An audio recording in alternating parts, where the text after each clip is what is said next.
Congratulations. I'm sure it's all kind of still sinking in a little bit, but what's the emotion, the feeling like right now? It's a lot of emotions. It's very hard to put into words. I guess happy is the first one. Nervous is the second one. Excited is the third one. I'm excited to have made it, I guess. Dana made it clear he was surprised at your tactics. I mean, was that the game plan going in? Did you think you could just take him down, submit him, or were you trying to stay away from that? 100%. I'm not afraid of anybody on the ground. I train with great black belts, and I've been training with great black belts since I've been 15 years old. I'm not afraid of anybody, especially when it comes on the ground. There's no chance of you knocking me out there. There's no chance of you getting lucky. You have to be really good to tap me. So that was the game plan 100%. And then I guess you made a baby announcement afterwards. Was that planned, or was that the first public mention there? That is the first public mention. Grandma's probably not going to like it that way, but sometimes you just go through your thoughts out loud and caught myself. But yeah, that was the announcement. And last thing for me, I mean, obviously, just coming into the UFC, you're going to kind of take what's given to you. But where do you see your path going from here? I mean, when do you want to make your debut? Who do you want to face? How do you want your career to go? What do you see as your future from here? My future? I'm going to make a bunch of money, and I'm going to get out of here. That's the plan. I'm going to pay these bills. How soon do you want to fight?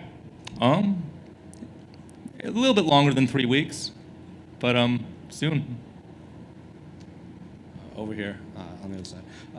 In an interview with my colleague Mike Heck, you said there's less pressure going in facing a fighter with as much experience and a record like him, because if you lose to a good fighter, but if you lose to a bad fighter, you question if you're bad or not. So what's it like beating a fighter with that much experience and that record?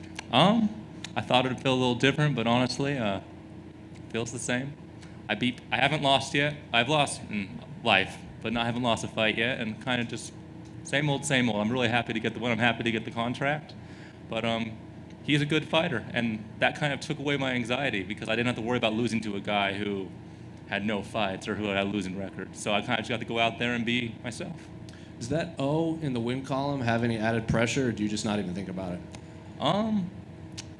It used to give me a lot of pressure, especially when I was like 4-0, 5-0, but it's going to go eventually. And if it doesn't, I'll be making a lot of money. So no pressure anymore. And then the broadcast said compared your demeanor to Ryan Hall. What do you make of that comparison? He's like my hero. I feel like we both seem like we don't care out there. We both don't really get nervous. I feel like my heart rate's maybe 50 beats a minute when I'm out there. You're either going to get knocked out or you're not. There's nothing to get nervous about. And getting knocked out doesn't hurt. So I don't see any reason to stress out when I'm out there. And I hear you have a goal to read like 100 books a year or something like that? Yes. How far along are you now? I'm on 48. In 2020? Yeah. What are you reading now? Right now I'm reading The Dark Tower #4, so that is the Wizard in the Glass. And I'm reading Misery. So Stephen King fan? Yeah, I really like Stephen King. So what's your favorite Stephen King novel? Ooh, so far, my favorite Stephen King novel?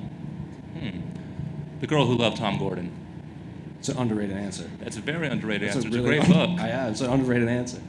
Appreciate you. Thank you. Congratulations, right here, Jim Greasehaber, cage side seat. I just want to, as far as bucket lists go, becoming a dad, getting into the UFC, can you just describe those two and the different and then the similar emotions? Figured out I'm going to be a dad is definitely number one. That's been my dream since I've been a kid. Being a UFC fighter, it's been a dream for 10 years. But I figured out we were pregnant a few months ago, and then we found out I got this shot, and it all kind of seemed to go together. You definitely, definitely feel like a lot of my prayers were answered. I'm like, how am I going to pay for this kid? Well, I have to stop fighting, and then I get the call, and it's all figured out. So that begs the next question. For anyone out there who's struggling, for anyone out there who thinks it might not happen for them, you take this fight, literally 10 days notice, and here you are sitting in front of us with a UFC contract. What would you say to someone out there who's struggling fighting and doesn't seem to be getting the traction that you're getting? What would you say to them in their fight? If you deserve to be here, you'll be here. You don't just get one shot in life.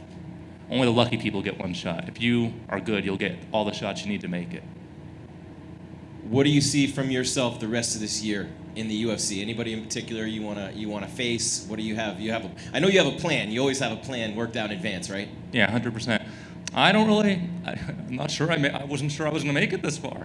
I try to take it one fight at a time. We'll see who signs. I'll fight anybody. I'm excited about it. Thanks. Congratulations, man. Thank you very much.